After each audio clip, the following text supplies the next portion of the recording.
Hi, this is The Witches by Roald Dahl, Chapter 13, Bruno. I peeped around the leg of the chair and watched the hundreds of witches' feet walking out through the doors of the ballroom. When they had all gone and the place was absolutely silent, I began to move cautiously about on the floor.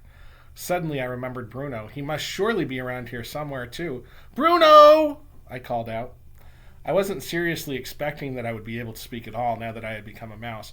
So I got the shock of my life when I heard my own voice, my own perfectly normal, loud voice, coming out of my tiny little mouth. It was wonderful. I was thrilled. I tried it again. Bruno Jenkins, where are you? I called out.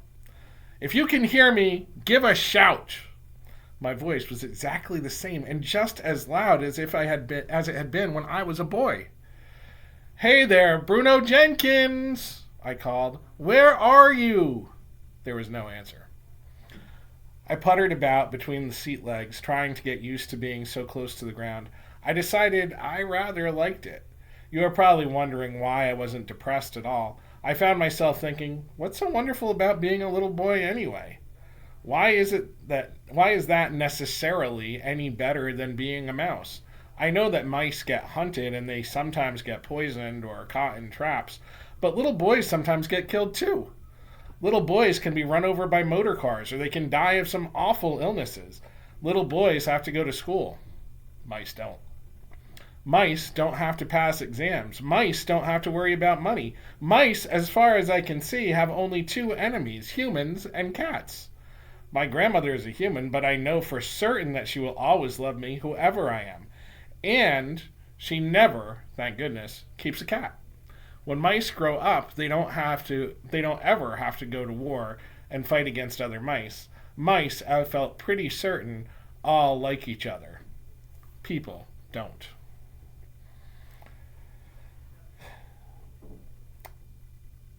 Yes, I told myself, I don't think it is at all a bad thing to be a mouse. I was wandering around the ballroom floor thinking about all of this when I spotted another mouse.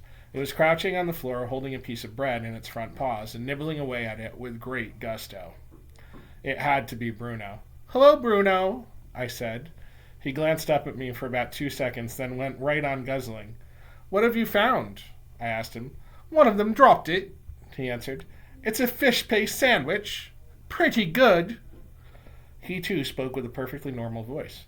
One would have expected that a mouse, if it was going to talk at all, would do so with the smallest and squeakiest voice you can imagine. It was terrifically funny to hear the voice of a rather loud-mouthed Bruno coming out of that tiny mouse's throat. Listen, Bruno, I said. Now that we are both mice, I think we ought to start thinking a bit about the future. He stopped eating and stared at me with small black eyes. What do you mean, we? He said. The fact that you're a mouse has nothing to do with me. But you're a mouse too, Bruno. Don't be a fool, he said. I am not a mouse. I'm afraid you are, Bruno. I most certainly am not, he shouted. Why are you insulting me? I haven't been rude to you. Why do you call me a mouse? Don't you know what's happened to you? I said. What on earth are you talking about? Bruno said. I have to inform you, I said, that not very long ago the witches turned you into a mouse. They did it to me, too. You're lying, he cried. I am not a mouse.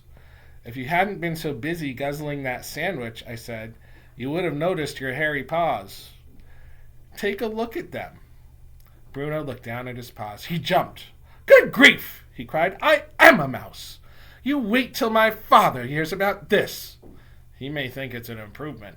I said, I don't want to be a mouse, Bruno shouted, jumping up and down. I refuse to be a mouse. I'm Bruno Jenkins. There are worse things than being a mouse, I said. You can live in a hole. I don't want to live in a hole, Bruno shouted. And you can creep into the larder at night, I said, and nibble through all the packets of raisins and cornflakes and chocolate biscuits and everything else you can find. You can stay there all night, eating yourself silly. That's what mice do. Now that's a thought, Bruno said, perking up a bit. But how am I going to open the door to the fridge to get at the cold chicken and all the leftovers? That's something I do every evening at home. Maybe your rich father will get you a special little mouse fridge all to yourself, I said. One that you can open. You say a witch did this to me, Bruno said. Which witch? The one who gave you the chocolate bar in the hotel lobby yesterday, I told him. Don't you remember? That filthy old cow, he shouted. I'll get her for this. Where is she? Who is she? Forget it, I said. You don't even have a hope. Your biggest problem at the moment is your parents. How are they going to take this? Will they treat you with sympathy and kindness? Bruno considered this for a moment. I think, he said, that my father is going to be a bit put out. And your mother? She's terrified of mice, Bruno said. Then you've got a problem, haven't you? Why only me? He said. What about you?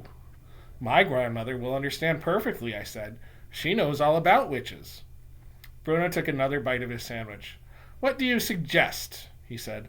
I suggest we both go, first of all, and consult my grandmother, I said. She'll know exactly what to do. I moved towards the doors, which were standing open. Bruno, still grasping part of the sandwich in one paw, followed after me. When we get out into the corridor, I said, we're going to run like mad. Stick close to the wall all the way and follow me. Do not talk and do not let anyone see you. Don't forget that just about anyone who catches sight of you will try to kill you. I snatched the sandwich out of his paw and threw it away. Here goes, I said. Keep behind me.